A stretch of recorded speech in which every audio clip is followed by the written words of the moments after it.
Just finished a wonderful podcast with Jamie, a good friend of mine. We talked all about all the things that make fatherhood wonderful and overcoming some pretty crazy challenges. I hope you have a good time. Enjoy the episode.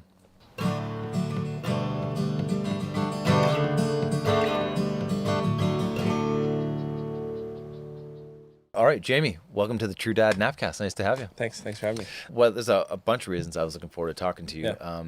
Yeah. And I think most of it is based around the feeling that I get from other dads that they love being a dad. Right. Yeah. You know, when we first talked, that's just the feeling I got, that you were just like, I love the dad Totally. life. Yeah. You know? And of course, the way we got together was Weston and I wanted to do a small business, so I was talking to Weston about when you do a small business, how it's great to be able to give back to your community, right, and find the good reasons why to do it.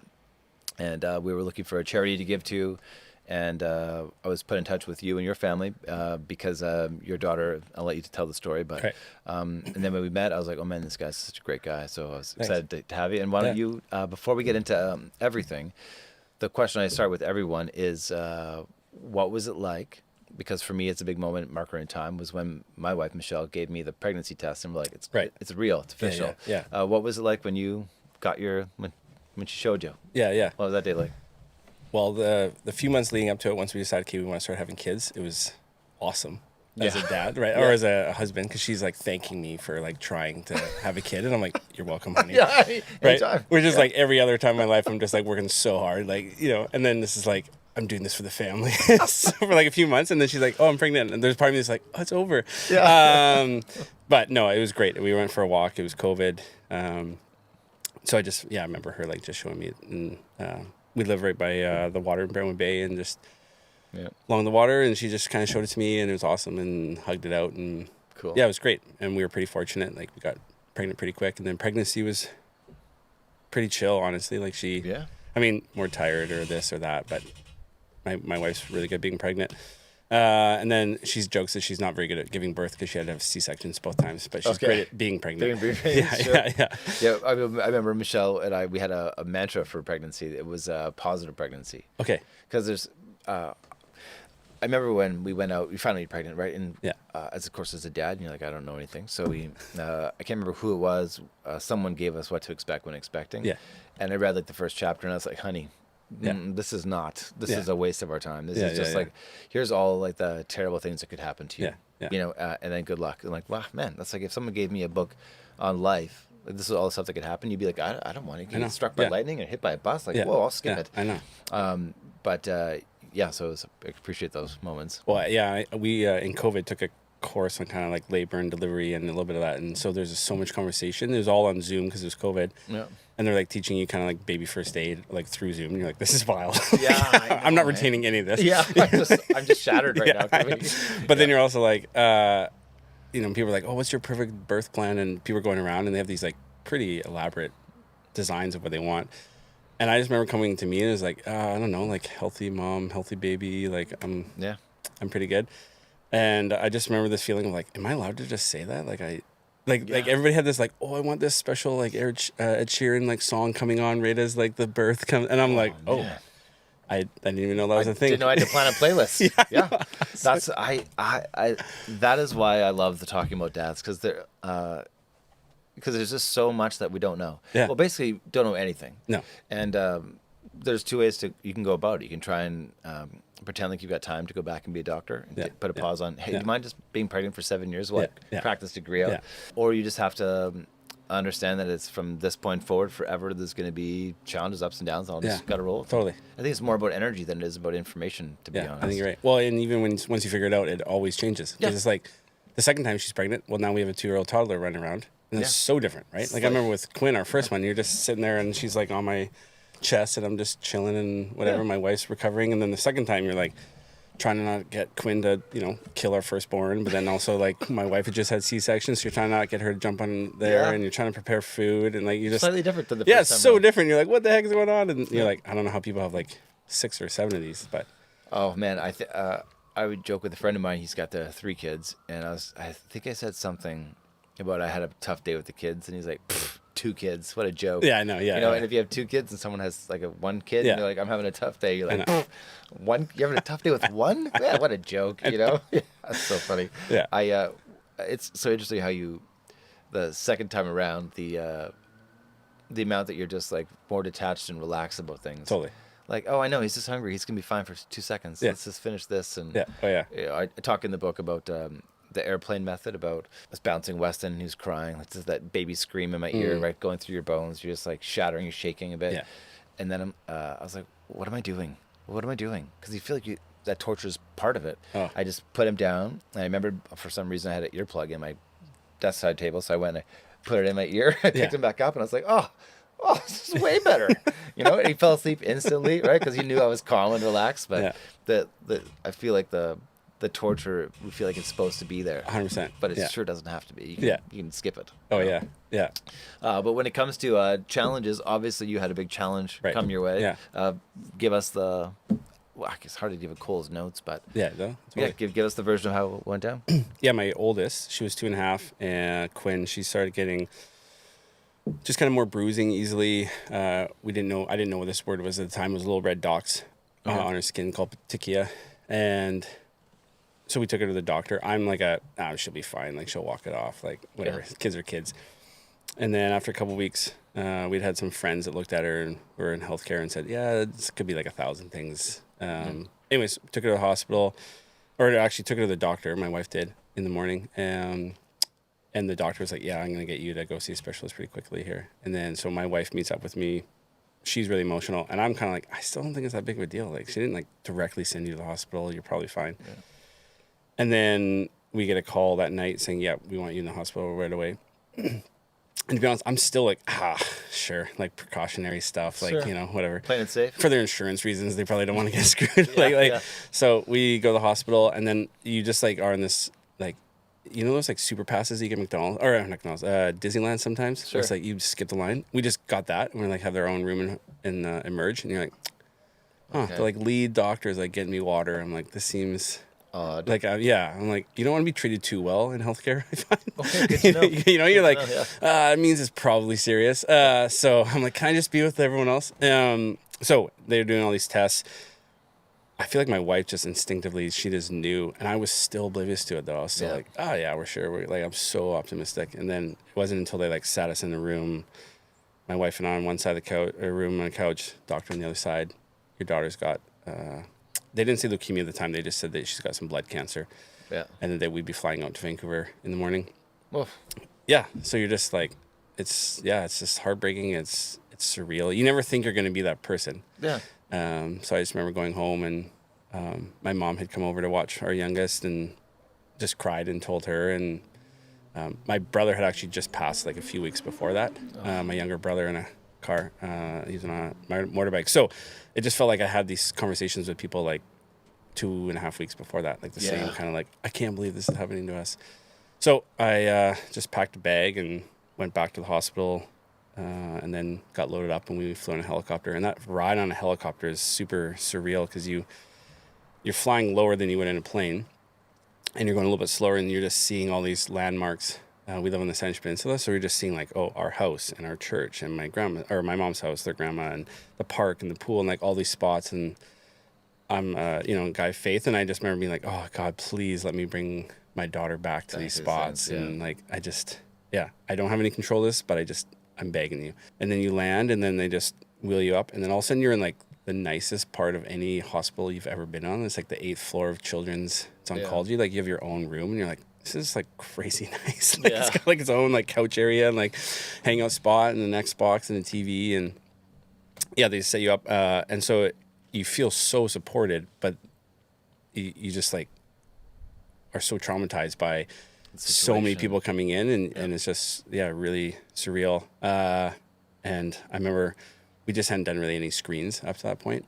Don't worry, now we have lots of screens. Bluey's, we're big Bluey fans. Sure, Bluey's the best. Yeah. So, but they were like, oh, what does she want to watch? And I was like, oh, we don't really know it. And like the way they looked at me, like, are you like some hippie guy from the island? Yeah. Like, no, I just felt like, I don't know. You don't watch a lot of TV. Yeah, we just don't really watch, like, unless it's sports. So anyways, we're just there, and I'm trying to entertain her, and just the look of when your daughter's on your lap and she keeps getting poked and prodded and they have to draw blood and do all that stuff, so it hurts, and she's crying and she's looking at you kind of like you're supposed to protect me from these things. Yeah, why are you letting people hurt me? And you're just like, oh, this is for your own good. And she's crying, I'm crying.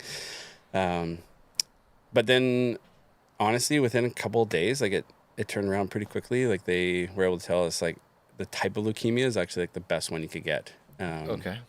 So we were really fortunate. It's like the most common, most treatable B-cell ALL is the type of leukemia. And so she just kind of had like a track. There's so many kids that have gone before her that have like awesome gone and recovered, and they have all this data and can help us. And the doctor's even like, I know this sounds kind of weird, but she was like what we would consider like a healthy kid in our world. She's the most healthy that you're going to get. So you're like, awesome, I'll take that. Like, yeah. Sure at that point, anything that's got thumbs up is like, totally. Yeah. I'll take it. Yeah. And then, and then you're just in Vancouver, and Ronald McDonald House took us in. And at first you're like, this place is incredible. Like it's got this kitchen and everything. And then you're like, we're living out of a hotel room with like a 6-month-old and my daughter. And then she has to go on these crazy steroids for a month because they're basically just having like World War III inside of her body, right? They have this crazy chemo, fighting the cancer. They want to get rid of it as quick as they can, but to like keep it going, they have to fill her with a bunch of to keep steroids. That energy up and stuff. Okay. Yeah. So she basically like added 50% of her body weight. And so she went from 30 pounds over. So she exploded. She looked like she ate my daughter. Like she was this huge like kid. And I remember one time where I was like almost a month in, and she's just roid raging. Like she's like so mad. And all the other oncology families are like, hey, just heads up, this first month is the worst. Like you're gonna hate your kid, and you feel so bad for them because they're going through it, but they are mean. Like they're just evil. Sure. And they eat constantly. So like multiple times a night, 2 hours, like three plates of pasta. Just gotta like, keep it going. Yeah. I'm like, dude, you're like it's crazy. Sumo wrestler kind of food stuff. So she's just eating. And I'm not really sleeping. So I'm obviously probably not my best because every couple hours I'm downstairs for a couple hours, and then the 6-month-old's waking up. And you're just living in community with a bunch of people that you're like, lots of you are awesome, and some of you are like super crazy. But, yeah. So it was nice to be able to come home. We were like, again, lucky. Like some families are there for like a year. And it's like, I don't know how you. So man, like it's such a. I mean, it's crazy. You know. Like there's no way that a story like that isn't crazy and isn't hard to wrap yourself around it. You know, like to put yourself in someone else's shoes is usually fairly like I can put myself in your shoes, but. The only way that I related to your story a bit was Michelle when she had her brain surgery, where you go from one day is one day and the next day is just drastically different. Totally. Where you're like have to have these thoughts that are hard to wrap your head around. Mm-hmm. Like, oh, she might be dead in 3 days. And you're like, hold on a second. Like, can I just have like an hour of just like letting the first stage, like she just went through a seizure, which was really crazy. Like, can you guys give me some time to cope on that one? And then, surgery, like, oof. And then having to think about, it forces like those thoughts in your head. Oh yeah. Even if they're not going to happen. Totally. And it's so I just remember thinking like that was my experience, but for a daughter it must have been, just so crazy to go through it. Yeah, you feel like this pressure of like I'm supposed to protect you and I am not. Yeah. And so you're just like, all right. And so you're really really thankful. I mean, our healthcare system has been incredible. Yeah. I can't say good things about BC Children's and even. Yeah, the local oncology here in Greater Victoria. But yeah, it's hard. Again, I personally, I leaned a lot on my faith and just said, okay, like I don't understand, I don't like this, but I trust you, God, and that's kind of where I found my strength. But I was gonna say, a lot of people, it's really interesting. It's a really common theme through this podcast has been gratitude, gratefulness. I think we're talking a lot about men's mental health, you know, and totally. Getting in touch with feelings and what feelings are like and how to do it. And it's probably easy for me to sit here and ask you a question like, what are the positives you've taken out of it? But it feels very weird for me to say that. But what are some of the, has there been any sort of things that you're like, oh man, I look at this much, much differently now? Right. Was there anything, life or kids or family? What's some of the things that you just have been like a real change in perspective? Yeah, I would say it's interesting you said the word gratitude because that's literally the thing that like the lessons I took out of it is like just the power of gratitude is unbelievable. Yeah. Right. And I think so not to be too negative, Nancy. So my dad passed away when I was young, committed suicide. Yep. And so I think I just naturally filter everything through that, like, oh, it's probably not as bad as that. I can get through this. Okay. Sure. And I kind of learned that through some counseling later on. And just because I was like, stuff doesn't really seem to bother me the same way it sometimes bothers other people. It's like, whatever happens.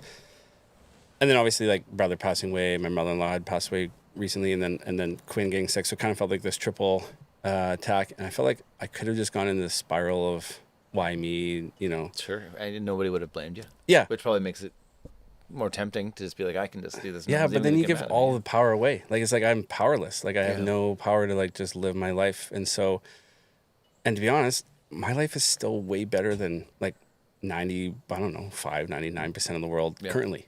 Yeah. And then if you add history into it, it's like, I can have a warm shower every day. Like, that probably didn't even exist 100 years ago, right? Like, totally. Right? You had to be some, like, emperor. So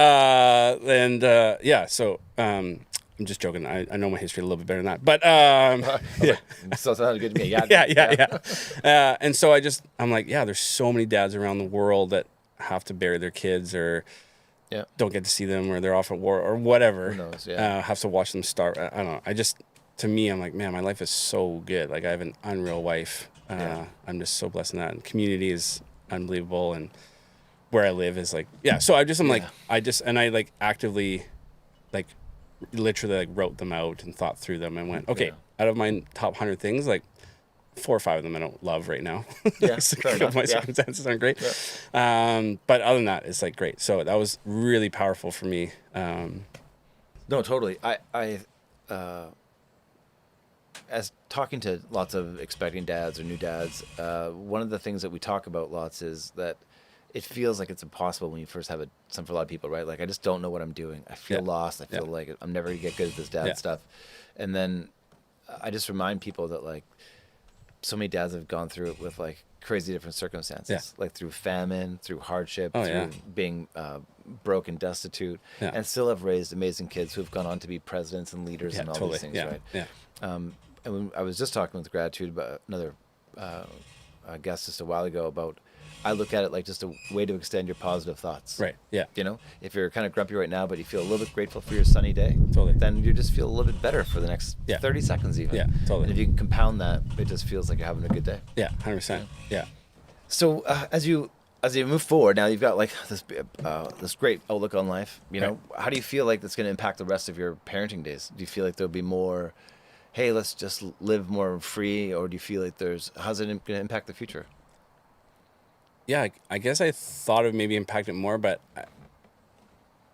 I think I kind of naturally, or just the way I'm made, is I'm pretty positive and optimistic about it already. Yeah. And then losing my dad when I was young, I think I have even more. I've wanted to get that experience with my kids. Yeah. And so I'm just excited to go to their soccer games and coach their soccer teams, or baseball or whatever they play, or if they're super into dance, I'll go and show up with flowers. I'll cheer them on. My wife's so good at doing all these arts and crafts with our daughters, and I'm so bad at arts and crafts. I hate arts and crafts. And it's just glue everywhere. Anyway, so I'm like, this is awesome. It's great. It looks so good. And I'm like, I just want to take them to the park and, like, play and throw them around and throw them in the water. And so I think there's a beauty of, like, my wife and myself pair each other well. So there's just some things, it's like, as soon as they hurt themselves, even wrestling with me, they, like, run to mom. Like, Mom. Like, Mom's the safety blanket. Like, don't be a snitch. Yeah. But it's like, like, they probably cry at least once a day wrestling with me. But it's just, it's fun. It's just like, we have one major rule in the house. It's, and if the kids came out, I would just be like, what happens when you wrestle? And then we both go, sometimes you get hurt. Yeah. That's just the way it goes. Yeah. And they're, like, young, like, they're 4 and 2. And so I love just getting to play with them and do fun things and just try and roll around on the ground. And, one of the things I heard early on was, like, they don't need a toy. Like, you are the toy. Like, just being present with them is what. Great one. Yeah. What they're looking for. And so just trying to be there and hang out and have fun. But we should probably close the loop on Quinn. Yeah. So where's she at now?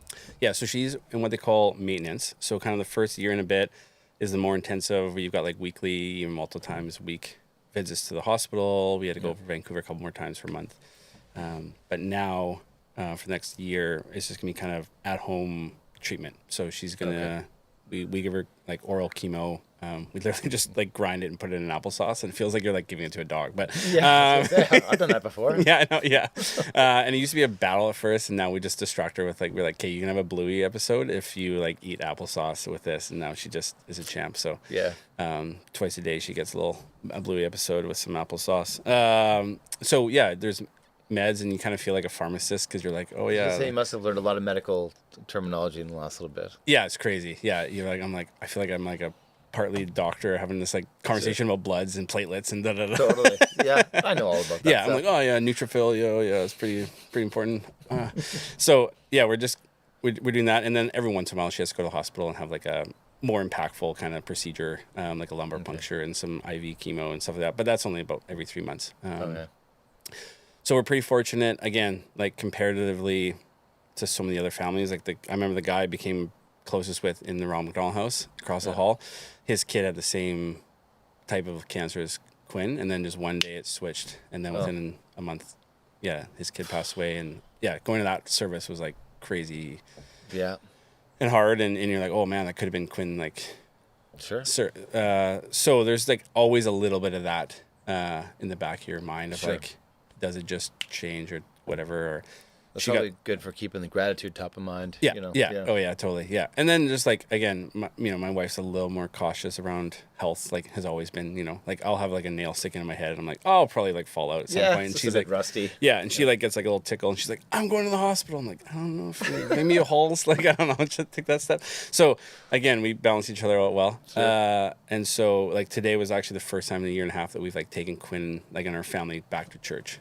Because we're like, there's just like a cesspool of germs. Like it's all the kids, like little kids just lick each other or like whatever. They're just like, you want this toy?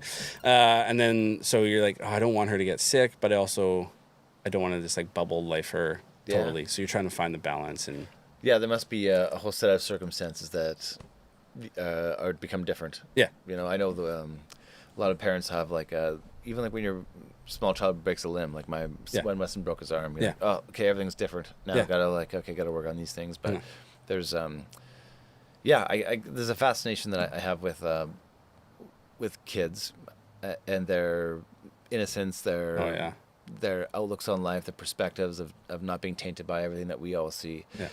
How's Quinn keeping her mental state? Has she been pretty positive, optimistic about everything? Like she literally is like, can we go back to Vancouver to go? Like she calls it Ronald Donald House. She's like, I want to go Ronald Donald House. Like she's like, misses it. She's like, well, this place sucks. Like Ronald Donald is awesome. I'm like, our house is actually pretty nice. But she's like, no, there's like, because there's like music things that she can go do, and these like big huge playrooms and art rooms, and so and people are so nice to her over there, and we call it like she goes to clinic, every couple of weeks or so, and she's just like so excited on clinic days, and she's like, best day ever. I'm like, okay, you just like keep thinking that, baby. It's crazy. That's awesome. Yeah, and we have like friends that have like made like port shirts for her that have like a little zipper so that it's called getting access. So like instead of going in her arm, she has like a little port that they've like put in, so it accesses a lot easier.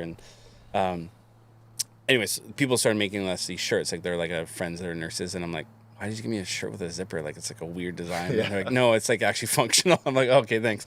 So we bring her in. They're like, oh, she has a port shirt. And you're like, yeah, I look like the best dad ever. I'm like, I literally didn't know this existed a half an hour ago. Until I was loading her, and my friend came with the shirt. So yeah, she's just like so excited, and she's just like playing the ukulele and having fun and chilling with people there. So yeah, she has no idea. And then the only time it's like a little bit weird, or she's just curious, right? She's 4. She just turned 4. And so she'll ask like, why do I have cancer? And you're like, oh, this is like a heavy, if I have friends over and you can tell they're like almost choking on their food, like, oh, like how do you respond to that?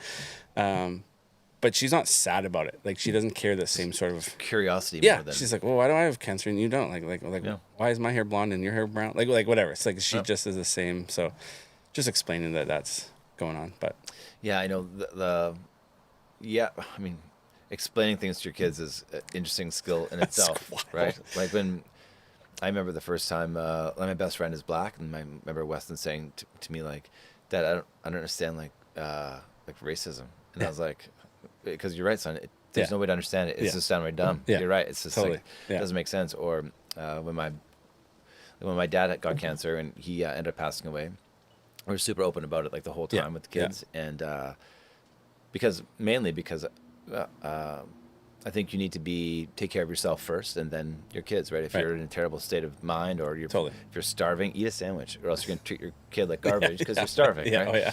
And but I was crying all the time, right? I love my dad like crazy. He doesn't live in the city, and just felt like this thing. And every time I would see my boy, I'm like, oh my gosh, like I could just feel this connection between my dad and you, and I just wanted to like, and so I would just say like, oh, this is why I'm crying, or this is like, how I feel. This is what's happening with Grandpa, and it was I think they just appreciated that honesty so much. Just like your kids know you. Yeah. They know if you're even thinking about lying. They're like, don't lie to me, Dad, before you even say something, right? Like, and I've made a vow. I told them this. I've told them this a bunch of times, like that I made a vow never to lie to them. Yeah.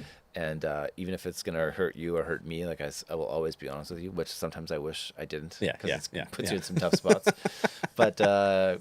Yeah, that's crazy. I'm glad everything's worked out, obviously, or is working out. Totally. Yeah, awesome.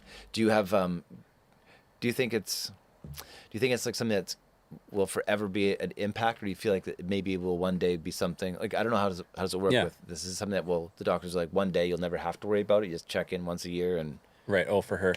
Yeah. So she's gonna kind of forever be.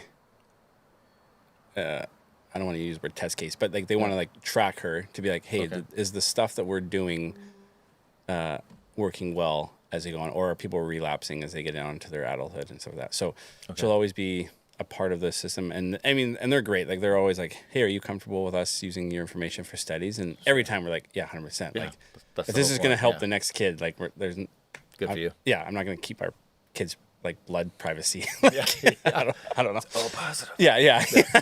I don't know if AI is going to use that to take over the world, whatever.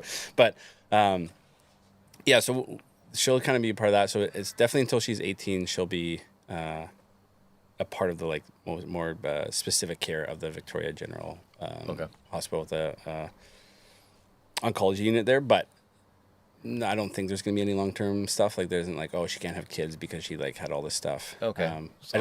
Yeah, so it's like pretty awesome. And then even for like my wife and I, it's interesting. Like you see some people, like it becomes so much of their identity. It's like, oh, we are like the parents family. of child. Yeah. And it's just like not really our.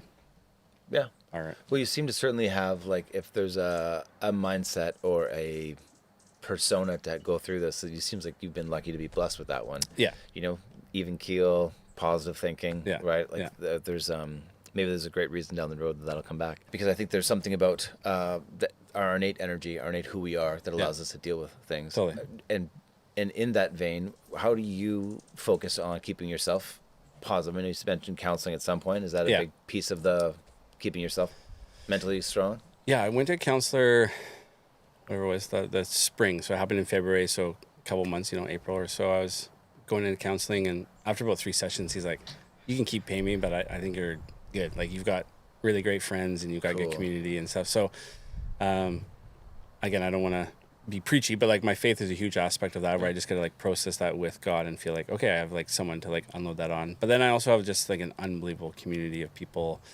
I'm like, fortunate enough to have like a great marriage where we can just like chat through things and bounce stuff off of each other. Awesome. And then like even my neighbor who's like, she's widowed and her husband died a couple of years ago and she's 77 and her name is Marge, and she like brings over lettuce like a couple times a week right now because she's like, I got too much lettuce. Like, can you guys? I'm like, we can make a couple salads. And then I'm over there scraping paint off of her shed because she wants to like repaint it and can't get this high spots. And then her backyard's way better than ours, so we just like moved our water table in their backyard and sweet, or whatever. So like, even this morning I was walking my kids and I just tried to give my wife just a little bit of alone time.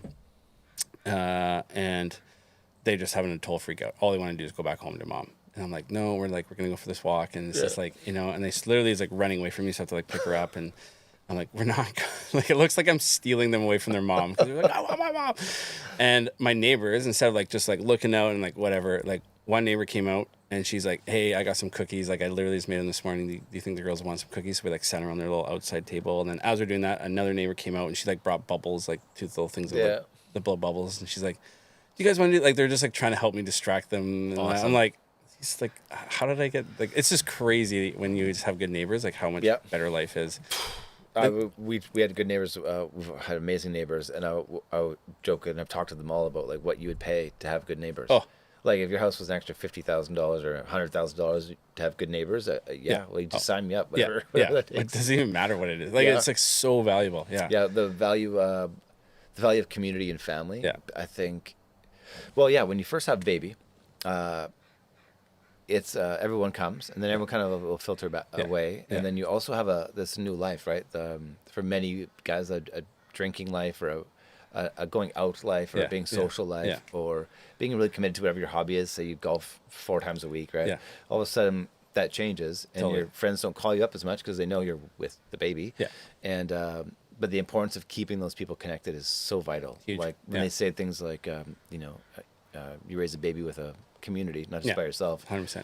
It's so true. Oh, there could be nothing more. If there's 2 of you with your babies in the house and one other person comes over, it's like everything's great because the attention's not on the kids. It's spread a bit, and the kids calm down. They just do what they want. Oh, yeah. You just chat, and all of a sudden it's just easy. Yeah. 100%. Yeah, it takes a village to raise a family for sure. Oh, yeah. Yeah, I would totally agree. And I would say, like, one of the things I try to do is, like, Paige and I, like, still want to try and get out with our friends and do community things. Yeah. So, like, I play hockey once a week. So I'm not playing, like, hockey 1-on-1, like, 3 or 4 times a week, like you said. Yeah. But it's, like, Friday nights, put the kids down, and then it's, like, I go off for, like, a 9 o'clock hockey game. And I just, like, get to see all my buddies and joke around, and we all get to talk about the terrible things we did as a dad. Like, I dropped her on her head again this week. Or, like, whatever. Like, and you're just, like, self-deprecating. Like, let it out. Yeah, it's just awesome. And then you're like, kids are the best. But you like want them to go to bed so bad because like I'm so tired. And then as soon as they're in bed, you're like, I miss them. Dude, every dad that loves their kids, we all say the same thing. Like I want to punch you in the ocean. And 2 seconds later, I never want to let you go. Yeah. My wife and I had this agreement. It was called I'm out. Yeah. Where sometimes because we're both at home quite a bit. So Michelle would be at school at the time when we first had the baby, and so she would come home, and there's like a look in your eyes when you're just like frazzled, right? You're just maxed out. Yeah. And then it'd be like, I'm out. And she would just grab the baby, and I would just be able to like leave the house. It wasn't like, tell me, let's talk about it, or like what happened. It's like, no, just baby out. Just like go, just shake your arms. Yeah. You don't know if you have your wallet or keys. You just walk out of the house into the fresh air, and then you think like, man, this is crazy.